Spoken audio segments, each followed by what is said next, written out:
చేస్తావో అంతకంటే ఎక్కువ దుఃఖం అనుభవించే తీర్పు దేవుడు యొక్క హస్తంతో రాస్తాడు.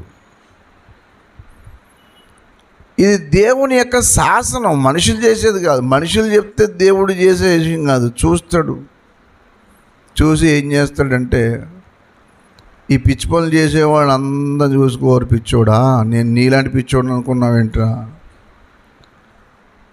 నేను నీలాంటి వ్యక్తులు అనుకున్నావా అని దేవుడు ఏం చేస్తాడనంటే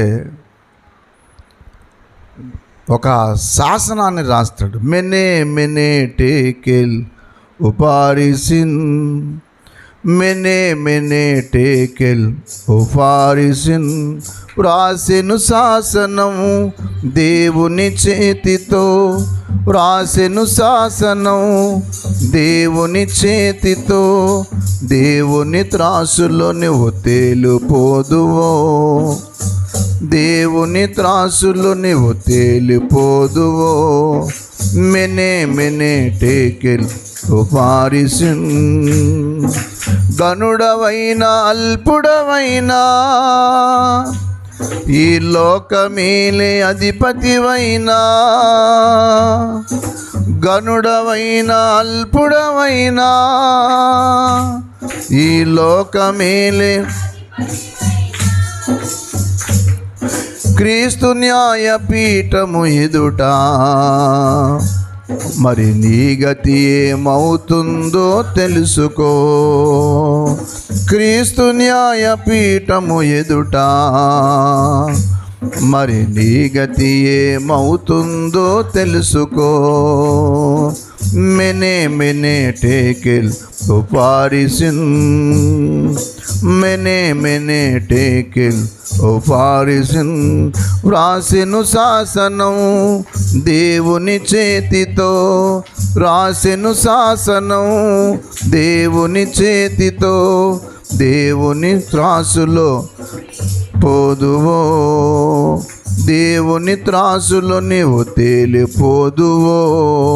మెనే మెనే టేకెల్ ఉపారిసిన్. గనుడైనా అల్పుడైనా ఎవడైనా సరే ఒక్క విషయం అనేది మాత్రం గుర్తుపెట్టుకోవాలి. ఏంటి అని అంటే, వాళ్ళు చేసిన క్రియలకు దేవుడు ప్రతిచర్య చెయ్యకుండా అయితే మాత్రం ఊరుకోడు. బెల్షస్సర్ రాజు ఏం చేశాడనంటే, వాళ్ళ నాన్నకి దేవుడు తీర్పు తీర్చిన విషయం కళ్ళారా చూశాడు. దేవుడు కోపగిస్తే ఎలాంటి మరి పనిష్మెంటే జరుగుద్దన్న సంగతి కూడా తెలుసు అతనికి. ఎవరికి? బెల్షస్సర్ రాజుకి. కానీ చిత్రం ఏంటంటే, వాడు చేసిన బుద్ధిహీనమైన పని వాళ్ళ తండ్రికి దేవుడు తీర్పు తీర్చాడు, వాడు కళ్ళారా చూశాడు. అయినా కానీ రెచ్చిపోయి ఏం చేశాడంటే, దేవునికి సంబంధించిన పాత్రలన్నిటిలో మందు పోసి తాగి కొంతమందిని ఇబ్బంది పెట్టడానికి తయారైపోయాడు. తయారయ్యేటప్పటికి అతడికి అనుకున్నాడు, ఇంక నాకు తిరిగి లేదనుకున్నాడు. దయచేసి దానియేలు గ్రంథము 5వ అధ్యాయం దగ్గరికి రండి. దానియేలు గ్రంథము 5వ అధ్యాయము అందరూ చూడాల. 5వ అధ్యాయము ఏమండి 3వ వచనం చూడండి. తల్లి మొదటి నుంచి చూస్తావా? రాజుకు బెల్షస్సర్ తన అధిపతులలో ఆ 1000 మందితో కలిసి ద్రాక్షారసము తాగుచుండెను.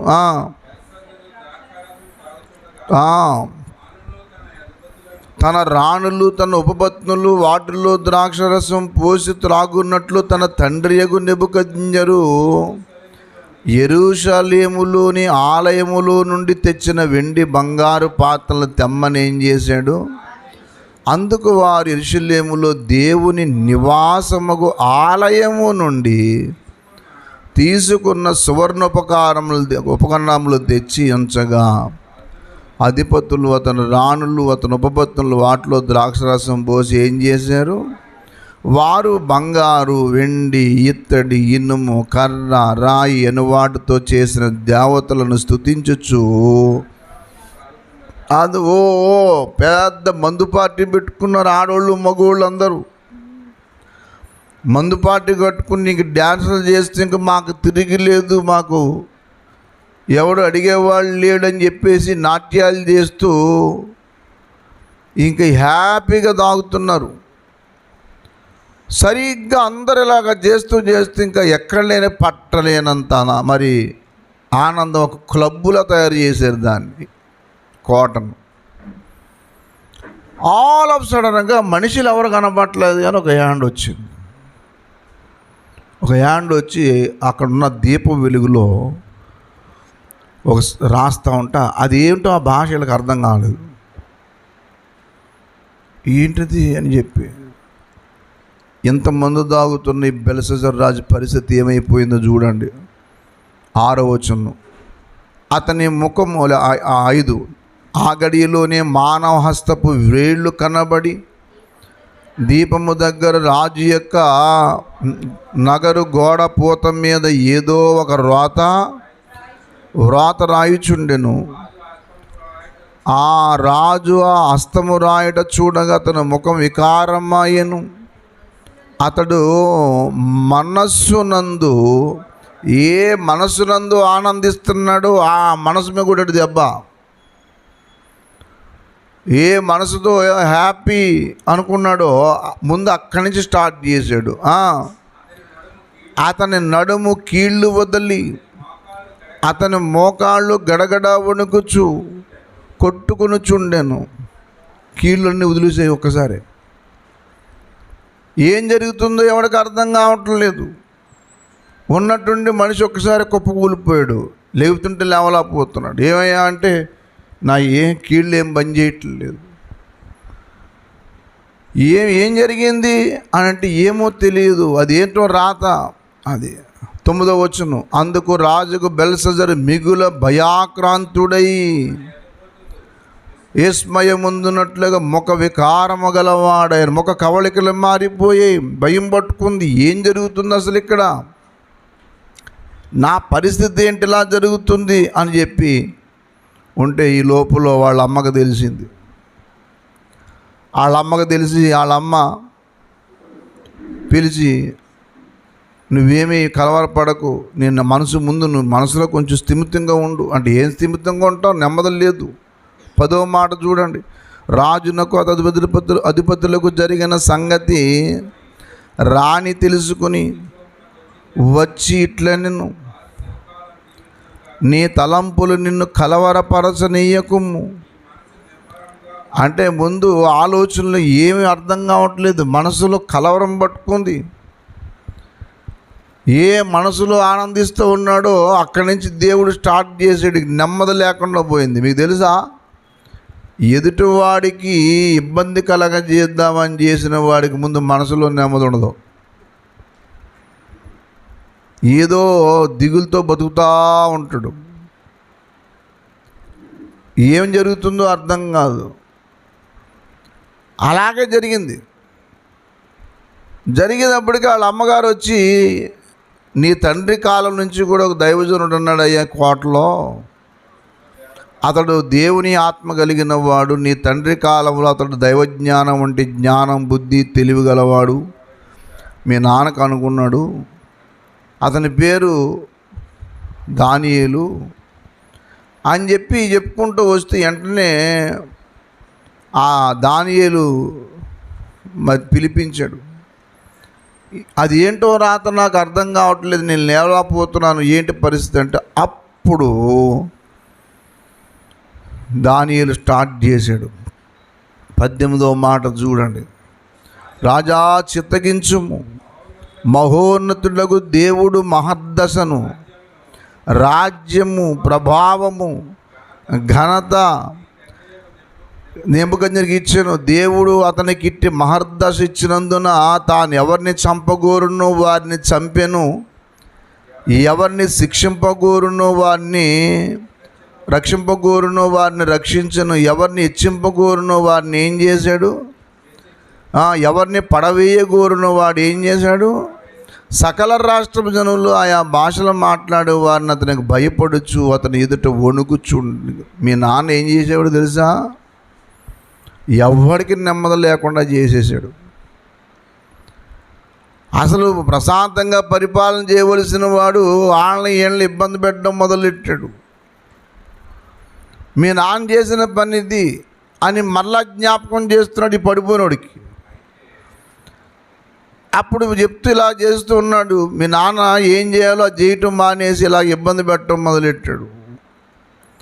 అయితే అతడు మనస్సును అతిశయించి బలత్కారము చేయుటకు అతని హృదయమును కఠినము చేసుకొనగా, అది విషయం.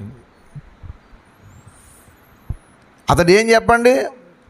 మనస్సును గర్వించి అతిశయించి ఎర్రవీగి ఏం చేయాలో నాకు తిరిగి లేదు, నాకు ప్రపంచమే నా చెప్పు చేతల్లో ఉందనుకున్నాడు నెబుకద్నెజరు రాజు. ఆ నాన్న సంగతి చెప్తున్నాడు ఇతనికి. ఎవరికి? బెల్షస్సరుకు. ఇదిగో మీ నాన్న చేసిన పనులు ఇమ్మా బాబు. అయితే పోనా అవన్నీ నీకు తెలియవా? మీ నాన్నకి ఏం జరిగిందో తెలీదా? తెలుసు. 22వ వచనం, బెల్షస్సరు అతని కుమారుడు వగు నీవు ఈ సంగతి అంతయు ఎరుగియుండియు నీ మనస్సును అణుచుకొనక నిన్ను నీవే హెచ్చించుకుంటేవి. ఇది నువ్వు చేసిన తప్పు. మీ నాన్నకి ఏమేం జరిగిందో అన్ని కళ్ళారా చూసావు. నువ్వు అన్నీ చూసిన వాడువు, నువ్వు కూడా నీ మనసులో గర్వించి నీ ఇష్టానుసారంగా ప్రవర్తిస్తే ఏమనుకున్నావయ్యా అని చెప్పి వార్నింగ్ ఇచ్చాడు. చిత్రం ఏంటంటే దేవుని నమ్ముకున్నానని చెప్పుకునే వ్యక్తులు ఘోరాతి ఘోరంగా తయారయ్యారు. ఇప్పుడు మాకు దేవుడు తెలుసు, మేము సేవకుడు అని చెప్పుకునే వాళ్ళు ఈ వాట్సాప్లో సోషల్ మీడియాలో ఏం మాట్లాడాలో ఏం మాట్లాడకూడదో కూడా విచక్షణ కోల్పోయి మాట్లాడుతూ ఉన్నారు. ఒక దైవజనుడు చంపబడితే ఆ దైవజనుడిని నిష్కారణంగా చంపితే ఆ దృశ్యం చూడగానే టక్కని చెప్పేయచ్చు ప్రీ ప్లాన్ మర్డర్ అని. నేను ఆ స్పాట్కి వెళ్ళాను, వెంటనే ఫోటోలు తీశాను. అక్కడ ఎక్కడో చంపి తీసుకొచ్చి అక్కడ వేసి ఆ మనిషి మీద బండి పాడేసి కలజోడు మాస్కు ఒక చోట పెట్టి, ఇప్పుడు ఎవరన్నా యాక్సిడెంట్ అయి పడిపోడు అనుకోండి, కలజోడు మాస్కు రెండు కలిపి పక్కన ఉంటాయా? ఆయన ఈ రెండు చెవుల్లో పెట్టుకున్న మాస్కు ఊడిపోయి ఆ మనిషి ఎక్కడుంటే ఎక్కడ ఎందుకు ఉంటాయి? కలజోడు ఊడిపోయి ఆ మాస్కు దగ్గర ఎందుకు పడుతుంది? ఈ మాత్రం ఇంగితం కూడా లేకపోతే మనుషులకి ఆ లాజిక్ కూడా దెబ్బతింటే ఎవడేం చేస్తాడు?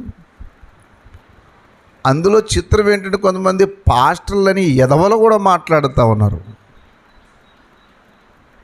ఒక్కొక్క పాస్టరే కానీ ఏంటో మాట్లాడే అన్యాయం ఇంకొకడు మాట్లాడడం. నువ్వు చేసే పని ఏంటయ్యా, ఇది అన్యాయం కదా, ఏంటిది అని మాట్లాడేది లేదు. అన్యాయం చేసేవాడికి ప్రార్థన చేస్తాడు వెళ్ళి. ఒక అతను ఉన్నాడు, దొంగల పాస్టర్ పక్కన, దొంగతానికి వెళ్ళినప్పుడు ఏ దగ్గరికి వస్తే ప్రార్థన చేసి పంపిస్తాడు. ఏంటంటే దొంగతనం తీసుకొచ్చిన దాంట్లో బంగారం డబ్బు బాగా ఇస్తుంటే దశంభాగం వస్తుందని చెప్పి చేస్తాడు. మీరు ఆశ్చర్యపోతారు ఏం చెప్తే. ఆ తెచ్చిన అన్నీ కూడా వీడు కూడబెట్టుకుని అక్కడక్కడ ఆస్తులు కొంటాడు వీడు. మరి బాబు జీవితాలు మార్చుకొని పిల్లల్ని చదివించుకుంటారు నాయన, బాగుండండి బాబు, ఏం పనులు అనకుండా ఇతనే ప్రార్థన చేసి పంపిస్తాడు. ఇంకేమన్నా ఏమనాలా? అందుకనే దేవుడు ఎప్పుడో మంచి గట్టిగా మాట్లాడాడు, నా ప్రజలలో దుష్టులు ఉన్నారు. తెలుసు, వాక్యంలో ఉందన్నమాట. దేవుడు చాలా కోపగించి ఆ మాట అన్నాడు, చాలా బాధపడి అన్నాడు. ఇర్మియా గ్రంథం 5వ అధ్యాయం 26వ వచనం చూడండి. 5వ అధ్యాయము ఇర్మియా 5:26. అది మంచోళ్ళు ఉన్నారు అనలే. నా జనుల్లో ఎవరున్నారు? దుష్టులు ఉన్నారు. పక్షుల వేటగాండ్రు పెంచు ఉండునట్లు వారి పొంచి ఉందురు, వారు బోన్లు పెట్టుదురు. అందరూ జంతువుల్ని ఈ పట్టుకుంటా బోన్లు ఎడితే మనుషులు పట్టుకుంటా బోన్లు ఎడతారట. పంజరము పిట్టలతో నిండి ఉన్నట్లు వారి ఇండ్లు కపటముతో నిండి ఉన్నవి, దాని చేతనే వారు గొప్పవారును అనుకుంటారు. పాపం ఏమని చెప్పండి, ఇలా చేసి గొప్పోళ్ళు ఐశ్వర్యవంతులు అవుదాం అనుకుంటారట. చదవాలా, వారు క్రొవ్వి బలిసి ఉన్నారు, అది అత్యధికమైన దుష్కార్యము చేయుచున్నారు. తండ్రి లేని వారు గెలవకుండానట్లు వారి వ్యాజ్యమును అన్యాయంగా తీర్చుదురు, దీనుల వ్యాజ్యమును తీర్పునకు రానియరు. అట్టి వాటిని చూచి నేను శిక్షింపక యుందునా, అట్టి జనులకు నేను ప్రతిదండన చెయ్యకుందునా. చేయడా? నేను ఏం చేసినా కానీ మౌనంగా ఉంటాడనేది నిజమా? అలాగన్నప్పుడైతే ఈ వాక్యం తప్పైపోతుంది. ఏమేం మాట్లాడుతున్నాడు? ఒకడు అంటాడు ఆయన తాగి యాక్సిడెంట్ చేసి చచ్చిపోయాడు. ఒరే బుద్ధిహీనులారా, ఒకప్పుడు అందులో బ్రతికిన వ్యక్తి బయటకు వచ్చి దేవుని సేవ నమ్మకం చేస్తున్న, క్రీస్తు కొరకు బ్రతుకుతున్న ఒక యోధుడిని పట్టుకున్న మాట నోరు ఎలాగొచ్చింది? నీ స్వార్థం, నీ రాజకీయ బెనిఫిట్స్ ఏమన్నా ఉంటే ఇంకలు చూసుకో, కానీ ఒక దైవజనుడి మీద అనవసరంగా నోరు మారేసుకుని మాట్లాడవుతావు. నోరు లేని వాళ్ళ పక్షంగా కానీ దేవుని బిడ్డల పక్షంగా కానీ అన్యాయంగా కానీ వెళ్ళిన ప్రతివాడికి దేవుడు ఏదో ఒక రోజున తప్పనిసరిగా చేస్తాడు. బెల్షస్సర్ రాజు చేసిన పొరపాటు ఇదే. అన్ని సంగతులు తెలుసు, ఇలా జరుగుతుందన్న సంగతి తెలుసు. అందుకే క్రైస్తవుడుగా నువ్వు ఎప్పుడూ కూడా అన్యాయం చేయటానికి ఒప్పుకోకూడదు, అన్యాయం జరుగుతుంటే చూస్తూ ఊరుకోకూడదు. నో. ఏమండి, చాలామంది అనుకుంటూ ఉంటారు, ఎవడు ఎలా పోయినా నాకెందుకు, నేను బాగున్నాను కదా. బాగోవు, ఎదుటివాడిని బాగు చేసి బాగోవాలనుకున్నవాడు బాగోవు అనే సంగతి బెల్షస్సర్ మర్చిపోయాడు. బెల్షస్సరు ఏమనుకున్నాడంటే ఇంక నాకు తిరిగే లేదు అనుకున్నాడు. నాకు అసలు ఇంక తిరిగి లేదు, నన్ను ఎవడు ఏమి చేయలేడనే భ్రమలో బ్రతికాడు పాపం.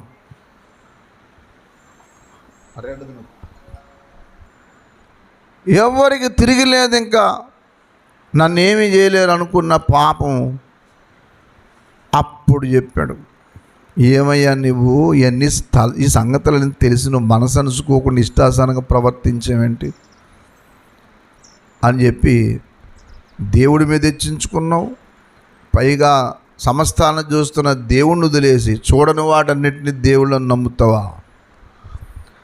మీకు తెలుసా, చాలామంది క్రైస్తవులకి కొన్ని మూఢనమ్మకాలు ఉంటాయి, మూఢత్వాలు. ఏళ్ళ తాళ్ళు కట్టించుకోవటం, కాళ్ళకి ఏళ్ళకి తాళ్ళు కట్టుకోవటం, తాయితులు కట్టుకోవటం. ఈ పిచ్చి మొక్కలు వీళ్ళందరూ శాపం కూడా తెచ్చుకుంటారు. అంటే వీళ్ళకి దేవుడి మీద అంటే ఆ తాయితుల మీద తాళ్ళ మీద నమ్మకాలు ఉంటాయి. ఒక ఆయన సంజీవ పూల గురించి చెప్పాడట. సంజీవ పూల కానీ దొరికితే మీరు ఇంక మామూలు కోటీశ్వర్లు ఎవరు అని చెప్పేటప్పటికి, ఎందుకు ఆ సంజీవ పూల గురించి చెప్పింది ఎవరంటే మైకి చెప్తారు, మా పాస్టర్ గారు.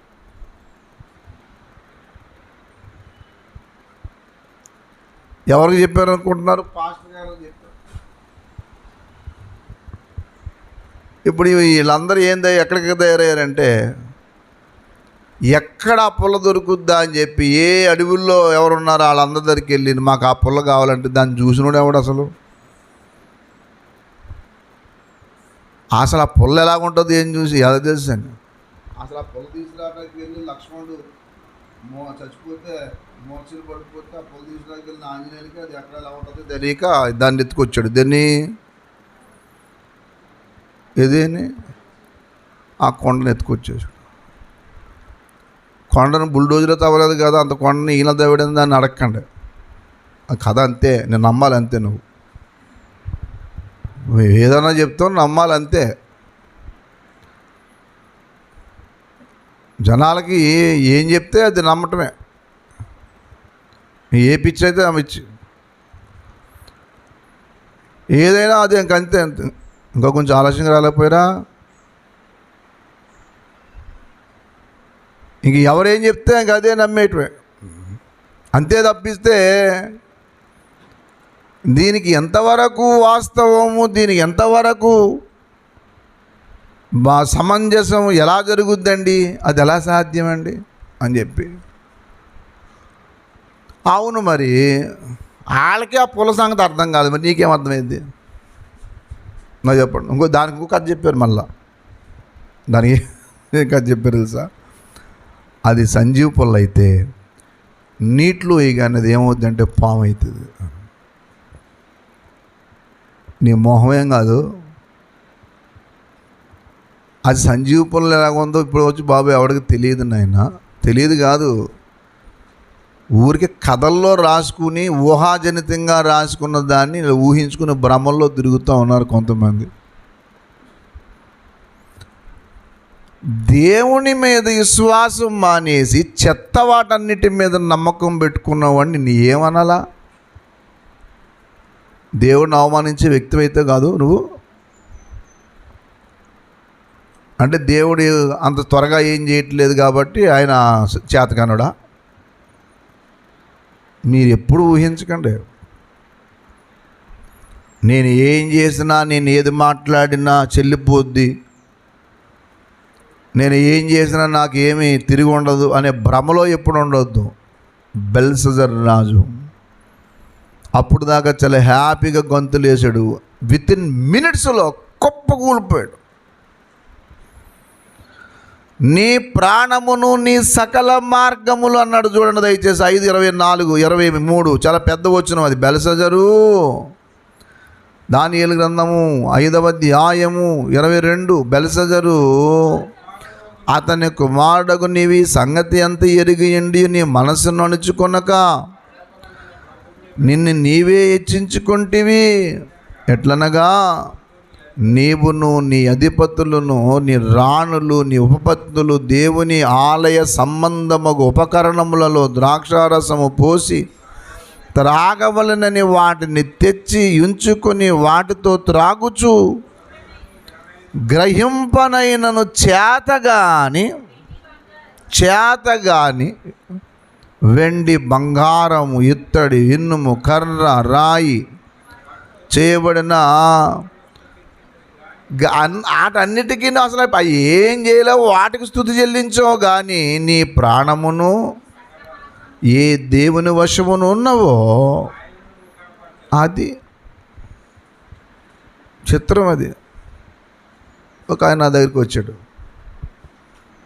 నా దగ్గరికి వచ్చి మీరు ఉంగరాలని తాళ్ళు ఎందుకు నమ్మరు అన్నాడు. నేను అన్నానప్పుడు, ఏ ఉంగరాలని తాళ్ళు ఎందుకు నమ్మాలా? ఉంగరాల తాళ్ళు నేను నమ్మటం ఏంటి? నేను నమ్మిన దేవుడు మామూలుడు కాదు, ఆయన లోకాన్నే ఎలాగన్నా మార్చగలడు. ఆ దేవుడిని నేను నమ్మితే మళ్ళీ ఆటిని నేను నమ్మటం ఏంటి? ఎట్టి పరిస్థితుల్లో కుదరదు. నా కోసం ప్రాణం పెట్టిన నా ప్రభు ఈ లోకాన్ని ఎలాగన్నా మార్చగలడు. లోకాన్నే కాదు, నీ పరిస్థితులు కూడా ఎలాగన్నా మార్చుతాడు. అనవసరంగా దేవునికి వ్యతిరేకంగా ఎదురుగా ఇప్పుడు వెళ్ళకండి అని చెప్పాను. ఆయన చాలా వాదన పెట్టుకున్నాడు, చాలా వాదన జరిగింది.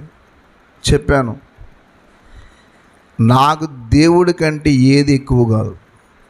నేను అందుకే ఎప్పుడూ కూడా ప్రాణం పోయినా, ఇంకా చావు మీదకు వచ్చినా సరే దేవుని సన్నిధి ఎప్పుడు విడిచిపెట్టను. ఏ ఆదివారం మానడానికి కానీ, ఒకరు వచ్చినా 100 మంది వచ్చినా దేవుని వాక్యం పంచడానికి కానీ, ఎంత అలసిపోయినా సరే దేవుడు విషయంలో ముందుకెళ్ళడానికి కారణం తెలుసా? నా ప్రాణం కంటే నా దేవుడు ఎక్కువ. నిజం. ఎందుకు తెలుసా? దేవుడు కలగజేసుకోవటం కొంచెం ఆలస్యం అవుతుందేమో కానీ దేవుడు ఎప్పుడు అన్యాయం అయితే చేయడు.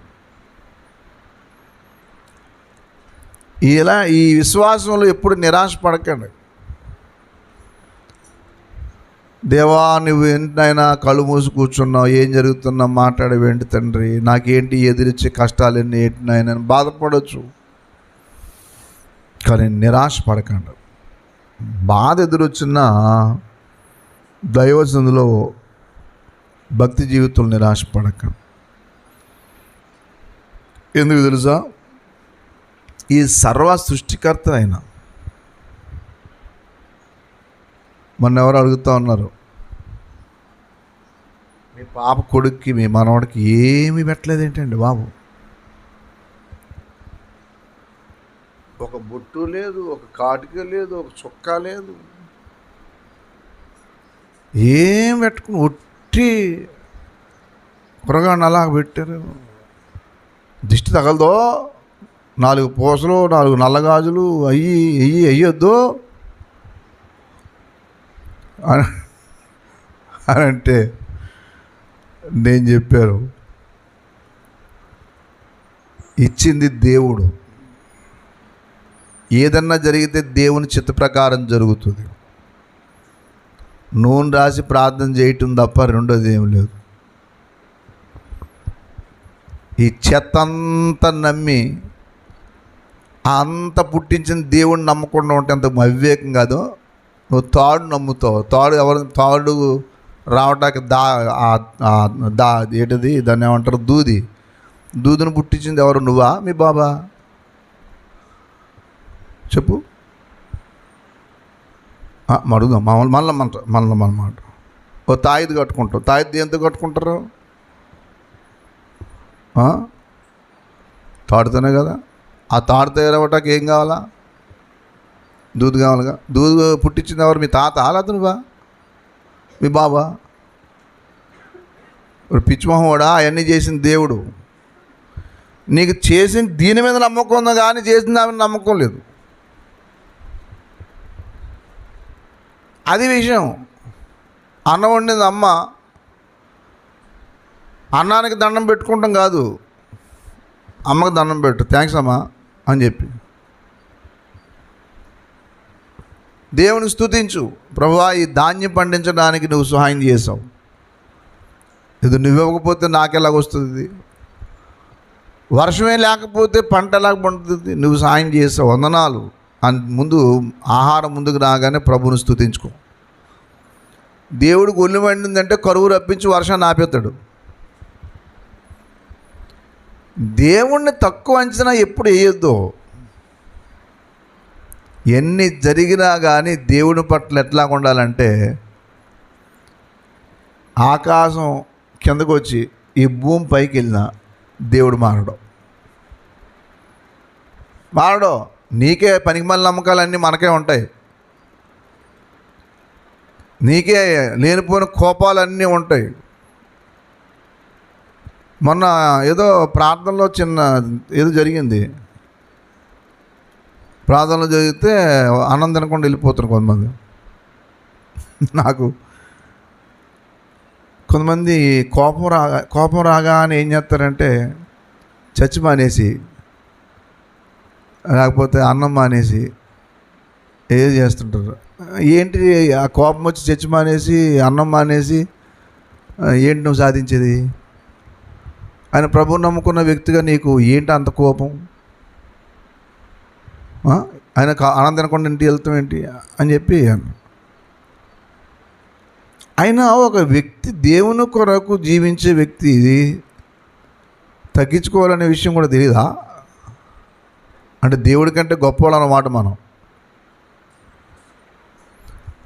దేవుడి పట్ల ఏనాడు కూడా ఇంత అంటే మీరు తల ఎంట్రుక వాసి అంత కాదు, ఎంత తక్కువ కూడా అంచనా ఏమైందో ఆయన మీద అపనమ్మకం ఇప్పుడు పెట్టుకోవద్దు.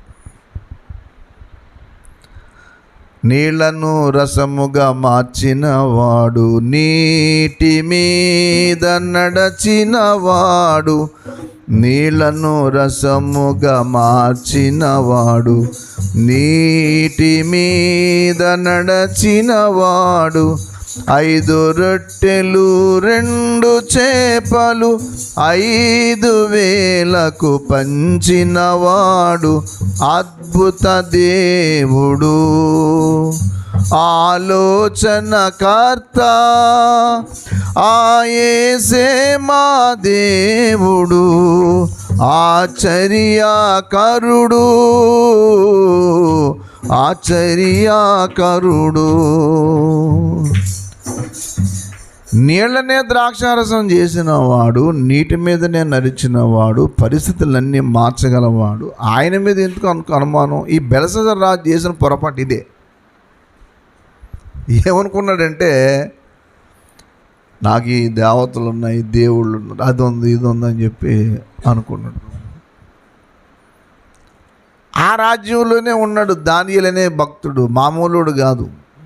వాళ్ళ నాన్నకి జరిగిన సంగతులు చెప్పాడు. ఏంటి నువ్వు చేసే పనులన్నీ ఏంటి, నన్ను ఎవడు అడిగేలేడు లేనుకుంటున్నావా అంటే, దేవుడు ఏం చేయడంటే 7 సంవత్సరాలు ఆ మనిషికి ఉన్నట్టుండి మానవ మనసు మారిపోయి అన్నం పెడుతుంటే గడ్డెట్టరండి అంటున్నాడట. నాకు గడ్డి పెట్టరండి, గడ్డి పెట్టరండి. ఏడు గడ్డి పెట్టరండి, నేను నిన్నదాకా అన్నం తిన్నావు కదంటే, నాకు అన్నం సహించలేదు, గడ్డి పెట్టరండి అండి. ఇంట్లో గడ్డి ఎడతలేదని చెప్పి ఏం చేయడం, అడవిలో పారిపోడు. ఉన్నట్టుండి ఒంటి మీద ఏమయ్యంటే పక్షి ఎంటుకు లాంటి ఎంటుకలు వస్తాం మొదలెట్టి, ఏంటో అర్థం కాలేదు అతనికి. ఇవన్నీ చూశాడు పాపమిత్రుడు, లానకు జరిగిన సంఘటన అంతా చూశాడు. చూసి చూసి చూసి దేవుడి మీదనే తిరుగుబాటు చేసేంత పని చేశాడు. కదలలేని స్థితికి వెళ్ళిపోయాడు. రాత్రి దర్యావేష్ అని ఒక వ్యక్తి వచ్చి అతన్ని పన్నుని చంపి మొత్తం రాజ్యం పోయింది, మొత్తం అన్నీ పోయి మనిషే లేకుండా పోయాడు. దేవుడి మీద కానీ దేవుని బిడ్డల మీద కానీ అనవసరంగా వాగి, అనవసరంగా నోరు పారేసుకుని, అనవసరంగా ఇబ్బంది పాలు చేద్దామని చెప్పి నిస్సహాయులను కానీ దాన్ని చేద్దాం అనుకుంటే ప్రస్తుత కాలానికి బాగున్నట్టుంటాడు, కానీ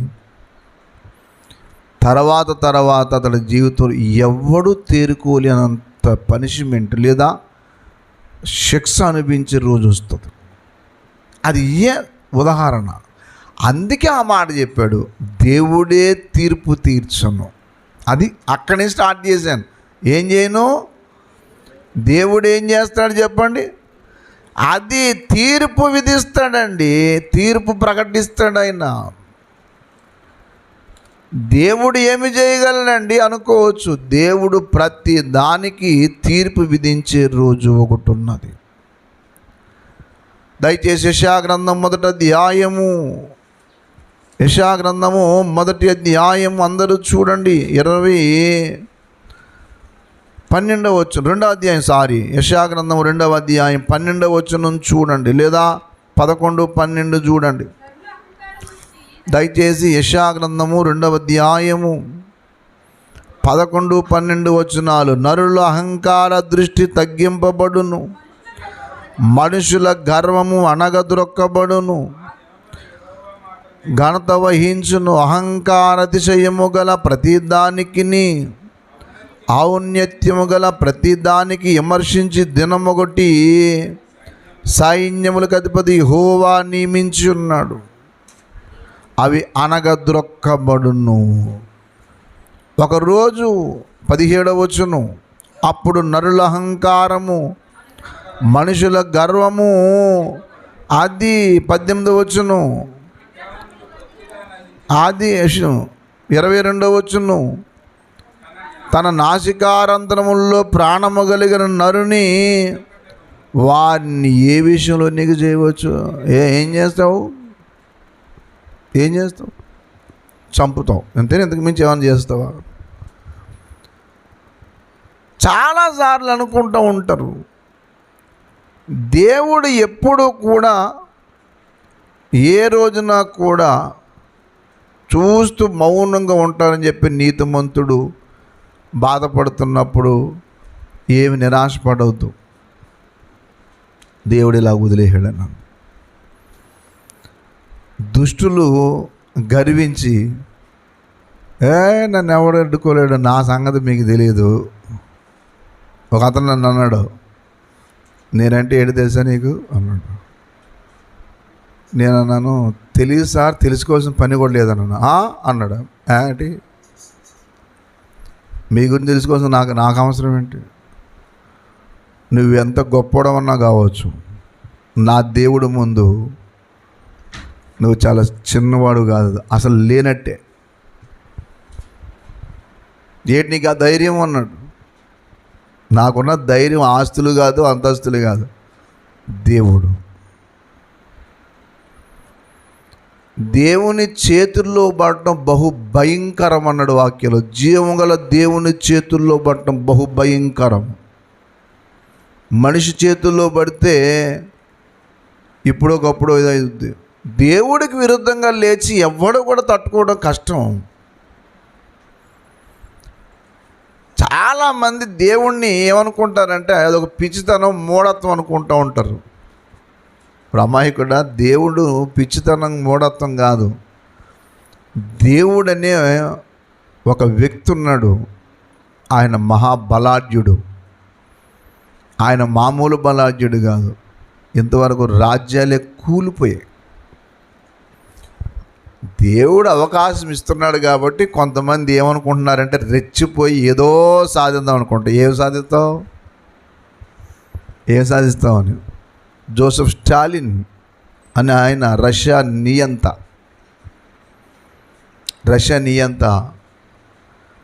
ఒక రకమైన డ్రెస్ వేసి క్రైస్తవులందరినీ ఒక రోజున షూట్ చేయడానికి పెట్టుకున్నాడు.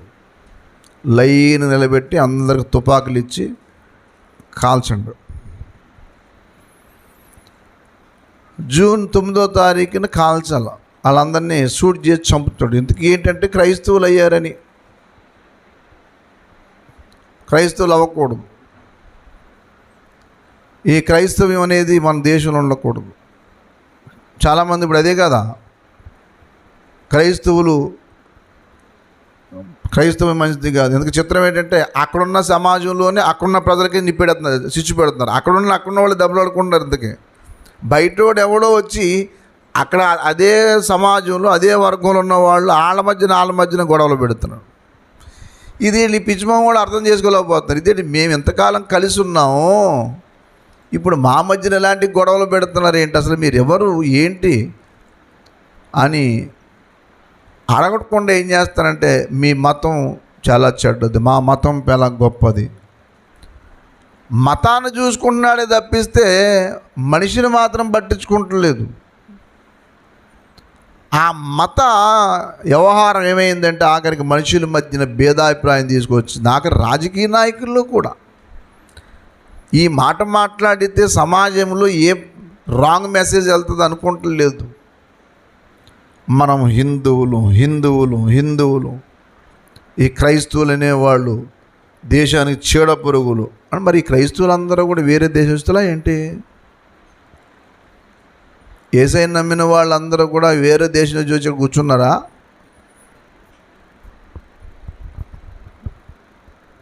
ఈ పనికిమాలిన వాదనంతా తీసుకొచ్చి సమాజంలో వైలెన్స్ తీసుకొస్తున్నారు. అక్కడున్న కుర్రోళ్ళని రెచ్చగొట్టి గోళ్ళ మీద ఇది రాయండిరా, ఎవరింటి మీదన్నా ఎవరికి ఏదన్నా పర్లేదు రాసేయండి మాట, అంతే. జై శ్రీరామ్. ఏంటాడు అసలు? అరే బాబు, మా మధ్యలో అంటే గొడవ పెడతాం ఏంటి, ఆడెవడరా అలాంటి గొడవ పెడుతున్నాడు అనకుండా ఆడెవడో ఏదో రాయమంటే నువ్వు రాయటువంటి పిచ్చిమొహం కూడా. ఇది చేస్తే సమాజానికి ఏం మేలు, మనుషులకి ఏం మేలు ఆలోచన చేయొద్దు. దేవుని బిడ్డవైనా నువ్వు దేశంలో పౌరుడు అయినా సమాజానికి ఉపయోగపడంగా తీసుకో, అంతే. నీ స్వార్థం చూసుకోకూడదు. నేను బాగుంటే చాలు, ఎవడెలా నాశనం అయిపోతే నాకెందుకు అనుకోకూడదు. నువ్వు బాగుండాలి, ఎదుటివాడు ఏమైపోతే నాకు అవసరం లేదనుకున్న ప్రతి వాడు నాశనం అవుతాడు. ప్రతివాడు ఎదుటివాడు ఏమైనా పర్లేదు, నేను క్షేమంగా ఉంటే చాలు అనుకున్న ప్రతి వాడికి ఒక రోజు పెడతాడు. అది చెప్పాడు, అహంకార అతిశయం గల ప్రతి దానికి ఒక రోజు నిర్ణయించాడు. తప్పించుకొందువా దేవుని యొద్ద నుండి, రాజువు అయినా అధికారివి అయినా తప్పించుకొందువా, రాజు అయినా అధికారివి అయినా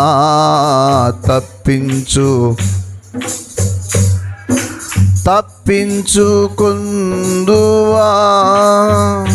ఒకసారి ఒక భక్తిపరుడు యొక్క కూతురు చిన్న బిడ్డ ఆడుకుంటుంటే ఆ భక్తిపరుడు మీద కక్ష కట్టిన వ్యక్తి ఏం చేయడండి, చిన్నపిల్లల్ని తీసుకెళ్ళి ఈ మండలి వరకు నరికేశాడు, చేతులు రెండు. ఎందుకు తెలుసా? అతన్ని కుమ్ములు ఒకసారి చంపకూడదు, కుమ్ములు చంపాలి అని చెప్పి ఏ విషయం తెలియని చిన్న బిడ్డను తీసుకెళ్ళి చేతులు నరికేశాడు. తండ్రి చూసి షాక్ గురైపోయాడు. ఏంటి నా బిడ్డ జీవితం, ఆడబిడ్డ, మగబిడ్డ అంటే ఏదన్నా చేయొచ్చు, ఆడబిడ్డకి ఎన్నో విషయం చేసుకోవాలి ఆమె, ఏంటి అని చెప్పి అన్నట్టుగానే ప్రార్థన చేసి కుమ్ములు కూతురి మీద ఉన్న బెంగతే చచ్చిపోయిన తర్వాత జరిగింది ఏంటంటే, మొత్తం మీద ఈ అమ్మాయి దేవుడిని అయితే విడిచిపెట్టలేదు, ప్రభుని విడిచిపెట్టలేదు. ప్రభు దగ్గర కన్నీళ్ళు గాచి ప్రార్థన చేస్తూ పట్టుదలతో చదివింది. కొంతమంది పేదరికం ఉన్నా కదా అని పాపానికి దూరంగా ఉండి పట్టుదలతో చదువుకొని ముందుకెళ్ళిపోతారు, చూసారా? అట్లాంటిది చదివి ఫిజికల్ హ్యాండిక్యాప్డ్ కోటాల్లో ఒక మంచి జాబ్ కొట్టింది. చదవటమే కాదు, మామూలు మెరిట్ స్టూడెంట్ కాదు, వెరీ క్లవర్, ఇంటెలిజెంట్. ఆ చదువుకి దేవుని కృపను బట్టి ఉద్యోగం సంపాదించింది. ఒక రోజున గ్రామాన్ని చూద్దామని చెప్పి ఆశ పుట్టి వెళ్దాం, చాలా కాలమైంది కదని చెప్పాను. సరే, ఆమెకి పాపం తండ్రి ఎప్పుడో మాట చెప్తున్నాడు, అమ్మ నువ్వు ఏ స్థాయిలో ఉన్నా నిస్సహాయులకి సహాయం చేస్తూ ఉండు, దిక్కులేని వాళ్ళకి సహాయం చేస్తూ ఉండు, డబ్బులు వచ్చేయని గర్వించి ఇష్టాసారంగా ఉండకు, వాళ్ళకి వీళ్ళకి ఉపకారం చేయి, దేవుడు ఎప్పుడు మర్చిపోడమ్మా, దేవుడు అన్యాయస్తుడు కాదు, మనకు అన్యాయాలు జరిగినా దేవుడు ఎప్పుడు అన్యాయం చేయడు, నువ్వెప్పుడు ఎవరికి అపకారం చేయకు, దేవుని సంధిని మానకు, దేవుణ్ణి ఎప్పుడు మర్చిపోకు, మనుషులు అశాశ్వతం, మనం ఉంటాం లేకపోతాం, దేవుడు ఎప్పుడు సాయం చేస్తాడు. ఇట్లాంటివన్నీ నూరు పోసి ఆ బిడ్డకి విలువలు పోగొట్టుకోకు, పాపానికి వెళ్ళకు, నన్ను ఎవరు చూడట్లేదు కదా, నన్ను ఎవరు పట్టించుకుంటలేదు కదా అని చెప్పి నీ ఇష్టాసారంగా దేవుడికి విరుద్ధంగా పాపం చేయడానికి సిద్ధపడకు. ఎప్పుడు కీడు చేయడానికి కానీ అపకారం చేయడానికి కానీ సిద్ధపడవద్దు. ఎల్లప్పుడూ దేవుడి మీద నమ్ముకుని దేవుడు నేను దీవిస్తాడు అని చెప్పేవాడు. ఆ సండే స్కూల్ నుంచి అదే భావాలతో పెరిగింది, పట్టుదలతో చదివింది. ఈ ఫిజికల్ హ్యాండిక్యాప్డ్ వాళ్ళకి ఏంటంటే ఒక హెల్పర్ని పెడతారు ఎగ్జామ్స్లో, కళ్ళు సరిగా లేకపోయినా చేతులు పని చేయకపోయినా వీళ్ళు చెప్తూ ఉంటే వాళ్ళు రాస్తూ ఉంటారు. అది గవర్నమెంట్ రూల్. అది ఫిజికల్ హ్యాండిక్యాప్డ్ వాళ్ళకి ఎలా చదువుతారంటే, వాళ్ళు చదువుతూ అది ఎగ్జామ్స్లో వాళ్ళు రాసేవాళ్ళు పెడతారు, ప్రశ్న చెప్తూ ఉంటారు, ఈ ప్రశ్న దేంటి జవాబు అంటే రాయండి అని చెప్పి చెప్తుంటే రాస్తారు. అలాగా ఉంటుంది. అలాగే మొత్తం మీద పాస్ అయింది, ఒక ఆఫీసర్ అయింది, ఊర్లోకి వచ్చింది. ఒక అతను రోడ్డు మీద పాపం అంటే అలాగే చాలామంది అలాగే దిక్కులేని వాళ్ళందరినీ ఎక్కడెక్కడ తీసుకు చోట జాయిన్ చేస్తుంది, సాయం చేస్తుంది. అలా ఒక అతను కూడా దేగుతూ ఉంటే అతను తీసుకెళ్ళి ఒక ఆశ్రమం జాయిన్ చేసి, ఇక అన్నీ చూసి పెట్టండి పాపం, ఎవరు లేరు అనుకుంటా అని చెప్తే ఆశ్రమంలో చక్కగా భోజనం 3 పూటలు అన్నీ ఏర్పాటు అవుతుంది. ఒక రోజున ఈ జాయిన్ చేసిన వాళ్ళు ఎలాగ ఉన్నారని చూస్తాకి వెళ్ళింది అందరిని. ఒక అతని దగ్గరికి వెళ్ళి పేరెట్టి పిలిచింది. తుళ్ళు పడ్డాడు. నా పేరు నీకెలా తెలుసమ్మా అని చెప్పి. తెలుసులే అయ్యా, నువ్వు ఫలానా కదా అన్నాడు. అవును, ఫలానప్పుడు నీకు నచ్చలేదని, నీకు ఇష్టం లేదని ఒక ఆయన కూతుర్ని ఏది చేసినట్టుకున్నావు కదంటే, చేశానమ్మా దుర్మార్గుడిని. ఆ పాప శిక్ష ఇప్పుడు నేను ఇలాగ అనిపించే కారణం, ఇప్పుడు నేను నడవలేని స్థితిలో దేగుతూ ఉన్నప్పుడు, నేను ఇంక చచ్చిపోయే స్థితిలో నుండి ఎవరో తీసుకొచ్చి ఇక్కడ జాయిన్ చేసి నాకు ఈ జీవితం ఇచ్చారు అంటే, ఎవరోగా జాయిన్ చేసింది నేనే. నువ్వు చేతులు నరికేసిన అమ్మాయి ఎవరో కాదు నేనని చెప్పి 2-3 చేతులు వెనకాలని చూసి ముందెట్టింది. కొమ్ములు ఇంకా కాళ్ళు మీద పడ్డాడు. ఇంత దుర్మార్గుడిని నువ్వు ఎలా క్షమించావమ్మా అంటే, నేను క్షమించకపోతున్నా కానీ నేను నమ్మిన దేవుడు ప్రేమ నేను క్షమించు అనుకున్నాడు. నేను ఏం చేసినా నన్ను ఎవడో ఏం చేయలేడు అనుకున్నాడు. దేవుడు ఏం చేశాడు చెప్పండి? నడవలేకుండా దేక్కుండా తిరిగినట్లు చేశాడు. ఏం చేస్తావు? దేవుడికి వ్యతిరేకంగా ఉండి ఏం చేయగలవు? ఏం సాధిస్తావు? ఏది సాధించలేవు. అందుకే ఏదన్నా ఓ మాట అంటాడు, ఆదరించు దిక్కు లేకపోతే కన్నీళ్ళు గారుస్తారట వాళ్ళు. ఆ కన్నీళ్ళు ఏం చేస్తాడు? దేవుడు చూస్తాడు. ప్రసంగి గ్రంథము 8 చూడండి, ప్రసంగి గ్రంథము 8వ అధ్యాయము ఒక చక్కటి మాటను చూడండి. ఒక మంచి మాట 4వ అధ్యాయం మొదటి మాట చూడండి. పిమ్మట సూర్యుని కింద జరిగి వివిధమైన అన్యాయ క్రియల గురించి నేను యోచించి తిని, బాధింపబడు వారు ఆదరించు దిక్కు లేక కన్నీళ్లు విడుచుదురు, వారిని బాధ పెట్టువారు బలవంతులు గనక. అది విషయం. ఆదరించువాడు ఎవడును లేకపోవును, నిజమే వాళ్ళకి లేదు. కానీ 5వ మాట చూడండి ఏం జరుగుద్దో. బుద్ధిహీనుడు తన చేతులు ముడుచుకొని, అది జరిగేది. బాధ పెట్టిన నీ చేతుల్లో కానీ ఒకప్పుడు ముడి చేసుకుంటావు. అప్పుడు నీ మాంసం నువ్వే తినే స్థితికి వెళ్ళిపోతావు. అది విషయం. అందుకే ఎప్పుడూ కూడా దేవునికి వ్యతిరేకంగా నడవకూడదు అనేది ముఖ్యం. దయచేసి అదే ప్రసంగి గ్రంథము 7వ అధ్యాయము 17వ మాట చూడండి.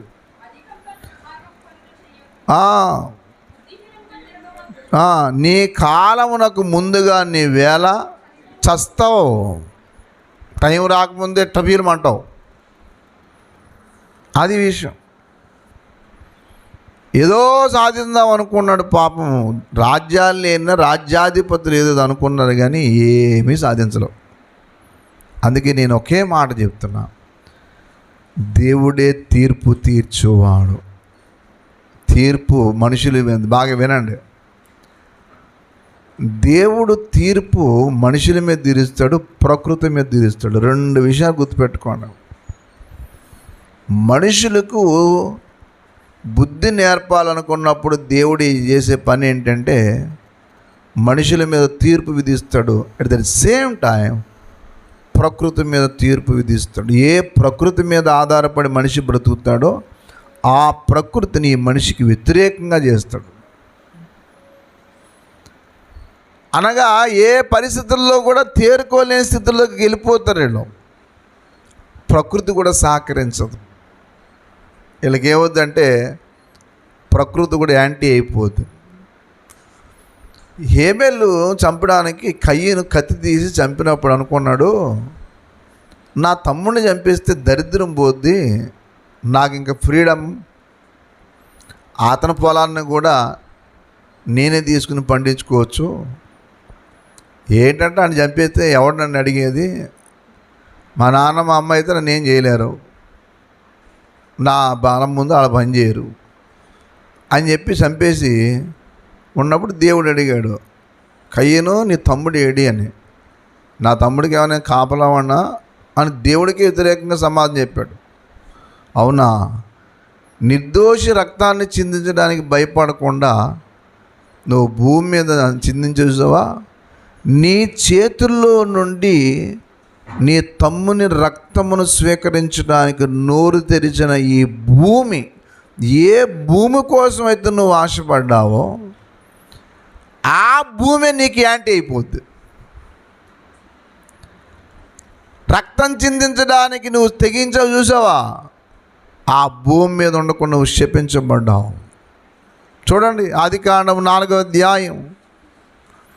దేవుడు తీర్పు ఎలాగుంటుంది అనే దానికి 2-3 ఉదాహరణలు ఉన్నాయి చూడండి. 10వ మాట, 9వ మాట. హేబేలు ఎక్కడ ఉన్నాడని కయీను అడగా, అతడు నేను ఎరగను, నా తమ్మునికి నేను కావలవాడుగా. కావలవాడు అంటే కావలవాడువే. అసలు ఆ మాట అన్నాలా? నా తమ్ముడికి చిన్నవాడు పెద్దవాడికి ఆసరా కదా. పెద్దవాడు బలహీనుడికి బలవంతుడు ఆసరా ఇవ్వాలి కానీ అణదొక్కకూడదు. బలహీనుడువా నాయన నేను ఉన్నాను రా, నీకు ఎందుకు నిరాశపడతావు అని చెప్పి ఉండాలి. కానీ బలహీనుడు కాబట్టి వేసి పడద్దాం అంటే దేవుడు ఏం చేతగానోడేటి. కానీ ఇతను పైపెచ్చి ఏమన్నాడు చూడండి, నేనా కాపలావాడిని అంటే మరి నువ్వు తమ్ముడికి మరి ఎవరు నువ్వు అని అంటే దేవుడికి చూడండి ఏమైందో. నీవు చేసిన పని ఏమిటి? నీ తమ్ముని రక్తము యొక్క స్వరము నేలలో నుండి నాకేం చేస్తుంది? కావున నీ తమ్ముని రక్తమును నీ చేతుల్లో నుండి పుచ్చుకొనుటకు నోరు తెరిచిన ఈ నేల, భూమి నోరు తెరిచిందట. ఎవరు రక్తం తాగటాకే?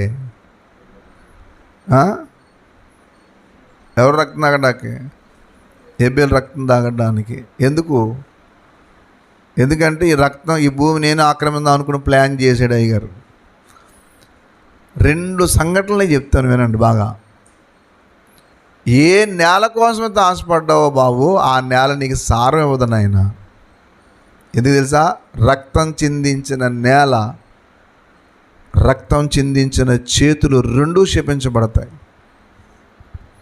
వాడెంత గొప్పోడైనా సరే రక్తం చిందించడానికి ప్రయత్నం చేసిన నేల ఎప్పుడు క్షేమంగా ఉండదు. రక్తం చిందించిన చెయ్యి ఎప్పుడు క్షేమంగా ఉండదు.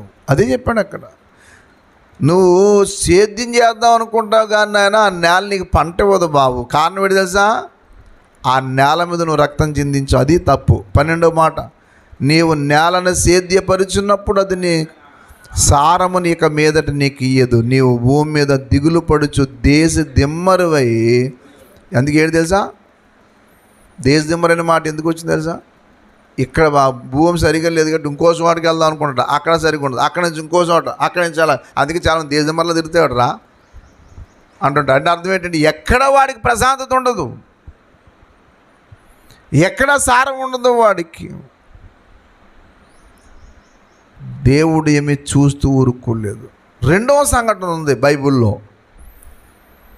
ఆహాబు అనే రాజు, నాబోతు అనే వ్యక్తి ద్రాక్ష తోట ఈ ఆహాబు రాజు గోడ నానుకుని ఉంది,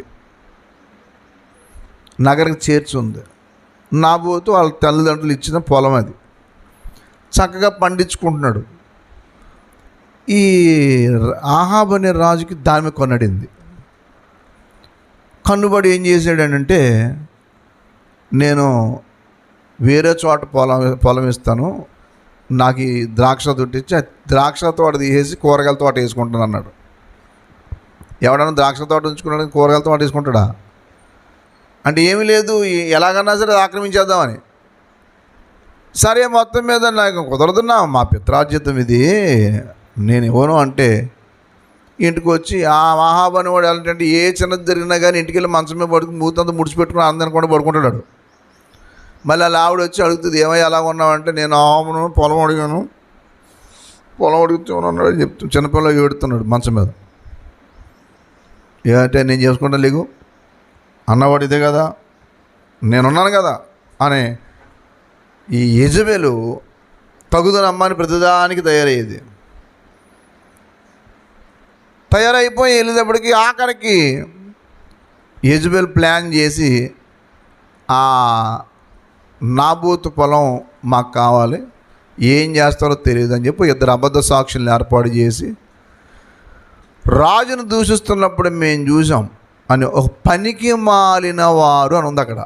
పనికి మాలిన ఇద్దరు మనుషుల్ని ఏర్పాటు చేసి నాబోతుకి వ్యతిరేకం మాట్లాడితే రాళ్ళు ఇచ్చి కొట్టి చంపేరు పాపం. ఎవరిని? నాబోతును. అప్పుడు ఆ యెజబెల్ వచ్చి అంటుంది, అతను చచ్చాడు, వెళ్ళి ఆ పొలం ఆక్రమించే అంటాడు. ఆక్రమించడానికి వెళ్తూ ఉంటే ఏలియా ఎదుర్కొంటూ వస్తాడు. ఏలియా ఎదుర్కొంటూ వచ్చి నిర్దోషి యొక్క రక్తాన్ని చిందించి నిర్దోషి యొక్క పొలాన్ని ఆక్రమించావు కదా, ఏ స్థలమందు నాబోతు రక్తాన్ని కుక్కలు నాకయ్యో అదే స్థలమందు నీ రక్తాన్ని కుక్కలు నాగుతాయి అని చెప్పేసి వెళ్ళిపోయాడు. నాకు ఇంకేం అర్థం కాలేదని చెప్పి అతడికి చేశాడు. రాజులు మొదటి గ్రంథము 20వ అధ్యాయం దగ్గరికి అందరూ రండి దయచేసి. రాజుల మొదటి గ్రంథము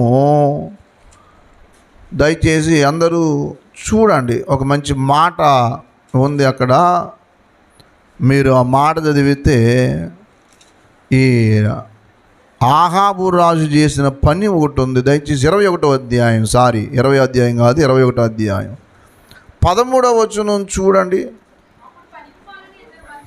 అది అప్పుడు పనికి మాలిన ఇద్దరు మనుషులు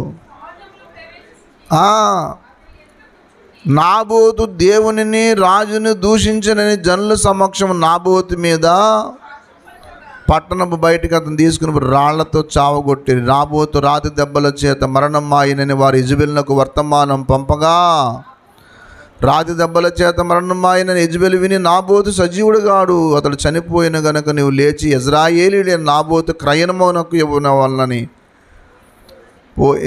క్రయమునకు నీకు ఇయ్యనొల్లకపోయిన అతను ద్రాక్ష తోటను స్వాధీనపరుచుకుని ఆహాబుతో కొనుక్కుంటానంటే ఇవ్వలేదు కదా, చంపేసి ఆక్రమించాం, వెళ్ళి తెచ్చుకో అని చెప్పగానే 17వ వచనం, అప్పుడు యెహోవాకు తిష్బీయుడని యెహోవా ఏలియాకు ప్రత్యక్షం, ఎలాగూ నీవు లేచి సోమ్రోన్లో ఉన్న ఇశ్రాయేల్ రాజు ఆహాబును ఎదుర్కొనుటకు బయలుదేరు, అతడు నాబోతు యొక్క ద్రాక్ష తోటలో ఉన్నాడు, కొనబోయాను. నీవు అతను చూచి ఇలాగ ప్రకటించి, యెహోవా సెలవిచ్చినది ఏమన్నగా, నీవు నాబోతుని చంపితివు కదా, యెహోవా సెలవిచ్చినది ఏమనగా, ఏ స్థలమందు కుక్కలు నాబోతు రక్తమును నాకెనో కుక్కలు నీ రక్తము నిజముగా నాకునని అతనితో చెప్పాను.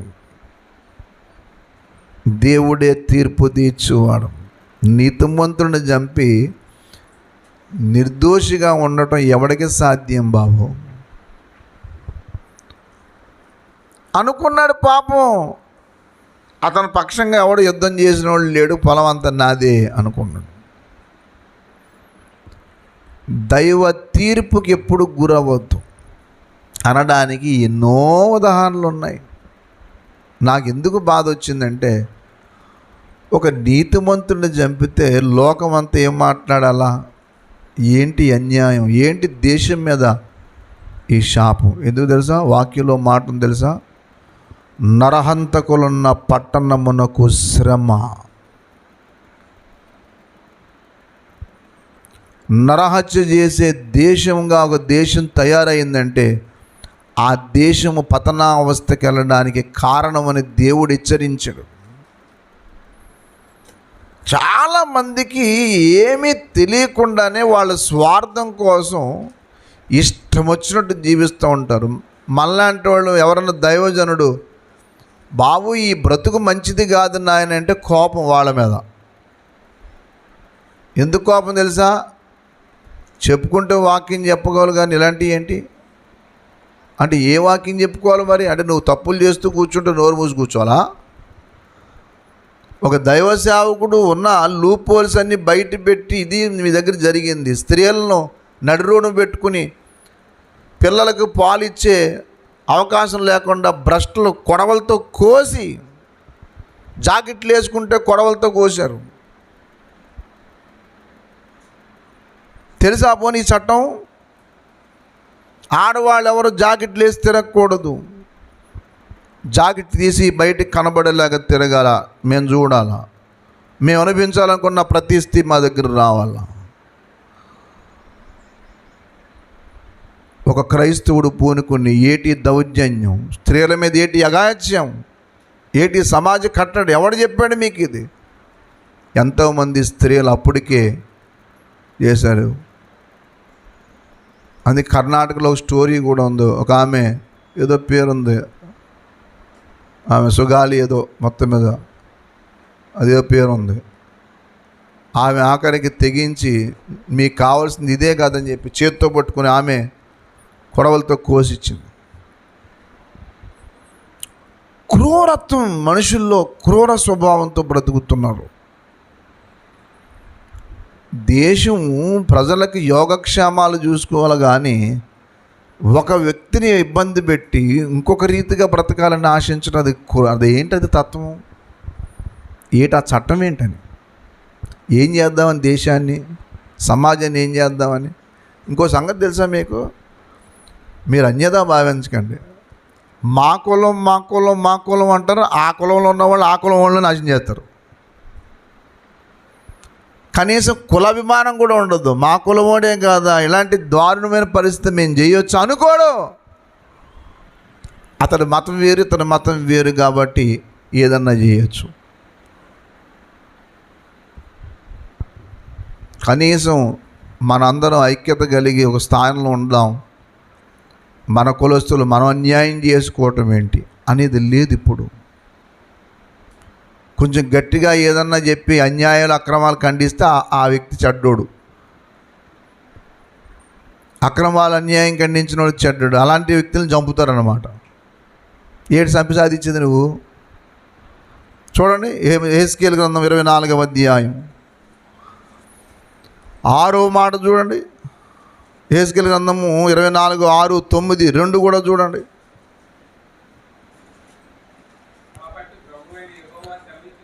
కాబట్టి ప్రభువైన యెహోవా సెలవిచ్చినది ఏమనగా, అది ఏ పట్టణానికి?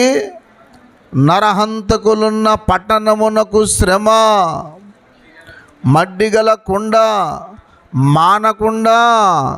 ఏంటి ఏమన్నాడు? నరహంతకులున్న పట్టణమునకు శ్రమ. 9వ వచనం కూడా ఏమనగా, నరహంతకులున్న పట్టణమునకు శ్రమ. అది విషయం అంటే అది మీద తగలడతాక. నరహంతకులున్న పట్టణమునకు శ్రమ. మీకా గ్రంథము 2వ అధ్యాయం 1వ మాట కూడా చూడండి. మీకా గ్రంథము 2:1, మంచం మీద పరుండి మోసపు క్రియలు యోచించుచు. అది మంచం మీద పడుకుని ఎవరిని ఎలా ముంచాలి, ఎవరిని ఎలా తుంచాలి, ఎవరిని ఎలా నాశనం చేయాలని చెప్పి ఈ మోసపు క్రియలు చేయడానికి, దుష్కార్యము చెయ్యి వారికి శ్రమ. శ్రమ చాలా మంది అనుకుంటూ ఉంటారు. జెఫన్యా గ్రంథం 3వ అధ్యాయం 1వ మాట, ముష్కరమైనది భ్రష్టమైనది అన్యాయము చేయనదగు పట్టణమునకు శ్రమ. దుష్కరమైన ఏమన్నాడు చెప్పండి? ముష్కరమైనది, భ్రష్టమైనది, అన్యాయము చేయనదగు పట్టణం. అంటే ఊరు బోర్డు కానీ కాదు, ఆ సమాజంలో మనుషులు కానీ. అందుకే దేవుడే తీర్పు తీర్చువాడు. ఇష్టం వచ్చినట్లు ఇష్టం వచ్చినట్టు చేయటం ఎప్పుడూ చేయకూడదు. ఏమవుతావు ఏంటి అసలు? నీ జీవితం ఏంటంటే ఏ పాటిది? ఉన్న కొద్దిగా జీవితంలో ఏం చేయాలంటే, దేవుడు తీర్పు తీర్చే దేవుడు ఉన్నాడు కాబట్టి నిజంగా బుద్ధిమంతులు జ్ఞానవంతులు అయితే ఏం చేయాలి తెలుసా? నిస్సహాయులైన వ్యక్తులకి, బలహీనుడైన వ్యక్తికి నీ బిడ్డకు అన్యాయం జరిగితే నువ్వు ఎలాగైతే సహించలేవు, ఆ బిడ్డకు అన్యాయం చేసిన, ఆ సేవకుడికి అన్యాయం చేసిన, ఏంటండి ఇంత దారుణం అని మాట్లాడకుండా మీడియా ఉందని చెప్పి ఇష్టం వచ్చినట్టు మాట్లాడుతూ ఉన్నాడు ఒక్కొక్కడు. కనీసం విచక్షణ ఉండొద్దు, కనీసం ఆలోచన చేయొద్దు.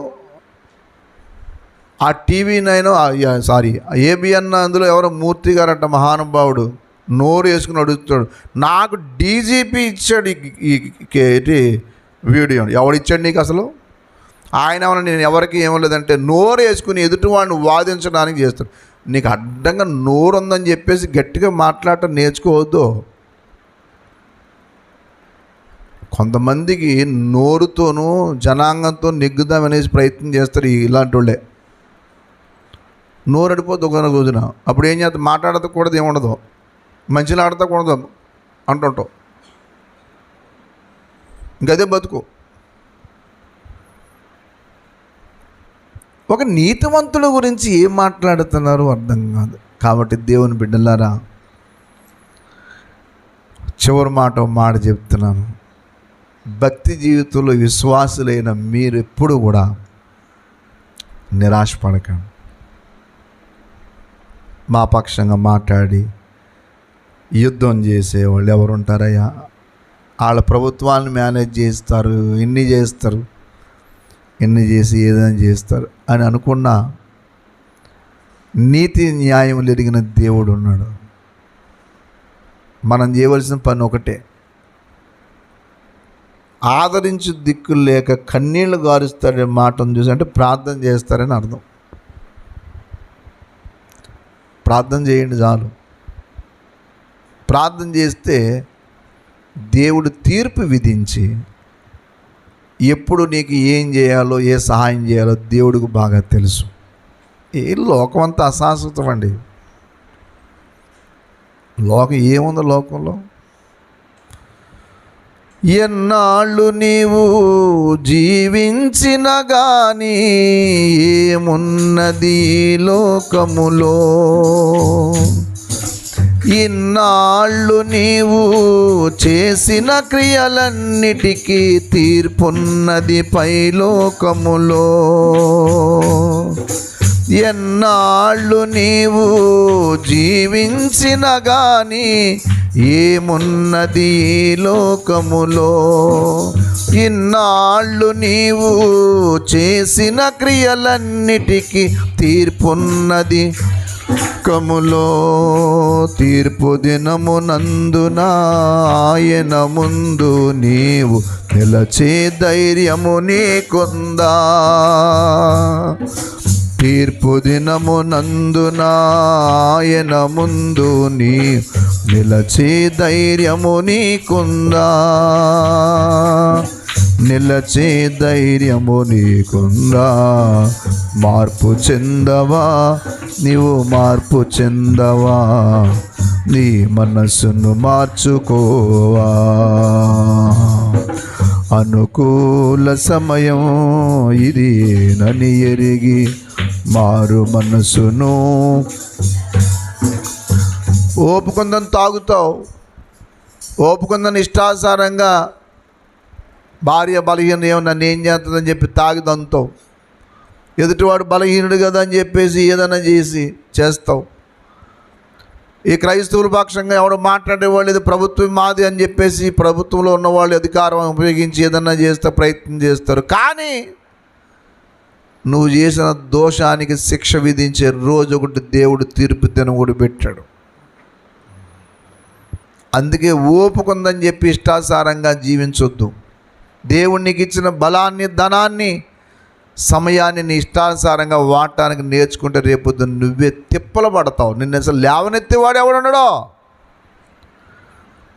సమయం ఉన్నప్పుడే ప్రభు పాదాల దగ్గర పడి తప్పు చేశానయ్యా, నన్ను క్షమించు, నీ ఎదుటి నిలబడి నేను దోషిని కావటం సాధ్యం కాదు అని చేసిన పాపాలు ఒప్పుకొని ప్రభు దగ్గర పశ్చాత్తాపడి దేవుని కోసం నిలబడినప్పుడు క్షేమంగా ఉంటావు. అలాంటి కృప దేవుడు మనందరికీ దయచేయనుగాక. ప్రార్థన చేసుకుందాం. మోకరించండి, ప్రార్థన చేద్దాం. దేవా, నేను చేసిన పొరపాట్లు క్షమించు.